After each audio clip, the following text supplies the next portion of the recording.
నీ బ్రతుకు మార్చాలని ఆయన ఆశపడుతున్నాడు. నీ స్థితిగతులు మార్చాలని ఆయన ఆశపడుతున్నాడు.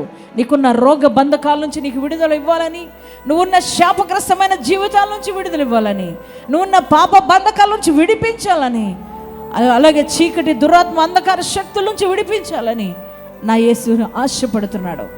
ఈరోజు మరి ఆయన నీ జీవితంలోకి రావాలని నువ్వు కూడా ఆశిస్తున్నావా? నీ బ్రతుకుల్లోకి రావాలని ఆశిస్తున్నావా? ఆయన చేత మేలును అనుభవించాలని ఆశపడుతున్నావా? ఈరోజు నన్ను తాకయ్యా, నన్ను దర్శించయ్యా, నా ఇంట్లో కూడా రాయ్యా, నా హృదయంలో కూడా రాయ్యా.